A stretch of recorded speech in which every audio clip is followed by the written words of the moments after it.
എന്ന വാക്ക് കേൾക്കുമ്പോൾ തന്നെ ഒരു അങ്കലാപ്പുണ്ടാകുന്നില്ലെങ്കിൽ നമ്മൾ ആരും മനുഷ്യരല്ല. യുദ്ധത്തോട് വിയോജിക്കുന്നത് ആ ഭയം കൊണ്ടല്ല, അതുണ്ടാക്കാൻ പോകുന്ന വലിയ പ്രത്യാഘാതങ്ങൾ ഓർത്താണ്. ഒരു യുദ്ധം മനുഷ്യന് മേൽ ഉണ്ടാക്കാൻ പോകുന്ന ആഘാതം അതെത്ര വലുതാണെന്ന് ഇപ്പോൾ യുക്രൈനിലും റഷ്യയും കണ്ടുകൊണ്ടിരിക്കുകയാണ്. ഒരു വരുമാനവും ഇല്ലാതെ സർക്കാർ നൽകുന്ന അന്നം മാത്രം കഴിച്ച് ജീവിക്കുകയാണ് ഇരു രാഷ്ട്രങ്ങളിലെയും ബഹുഭൂരിപക്ഷം ജനതയും. നീണ്ടു നിൽക്കുന്ന ഓരോ ഏറ്റുമുട്ടലും രാജ്യങ്ങളെ കൊണ്ടുചെന്നെത്തിക്കുക ഇത്തരം നിസ്സഹായ സ്ഥിതിയിലാണ്. ഭീകരരെ അമർച്ച ചെയ്യുക തന്നെ വേണം, അതിനായി ഏതറ്റം വരെയും പോവുകയും വേണം. ഇവിടെ ഈ മുഖ്യധാരാ മാധ്യമങ്ങൾ പോലും പാലിക്കേണ്ട ചില മര്യാദകളുണ്ട്. ഇന്ത്യ നിലവിൽ ഒരു യുദ്ധം പ്രഖ്യാപിച്ചിട്ടില്ല, യുദ്ധമുണ്ടാകുന്ന സാഹചര്യമാണെന്ന് പോലും പറഞ്ഞിട്ടില്ല. സൈനിക നടപടികളില്ല.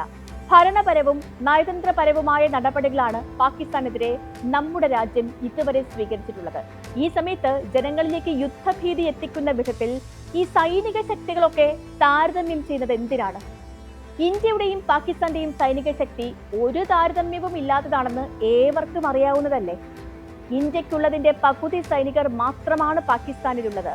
അമേരിക്ക ഒരു കാലത്ത് വാരിക്കോരി നൽകിയ ആയുധങ്ങൾ ഉണ്ടെങ്കിലും അവയും ഇന്ത്യയുടെ പരിസരത്ത് പോലും വരില്ല. ഇതൊക്കെ സ്പഷ്ടമായ കാര്യമാണ്. പക്ഷേ അവ ഗ്രാഫിക്സ് ആയി പ്രസിദ്ധീകരിക്കുന്നതിനെയാണ് ഈ യുദ്ധ കാഹളം എന്ന് പറയുന്നത്.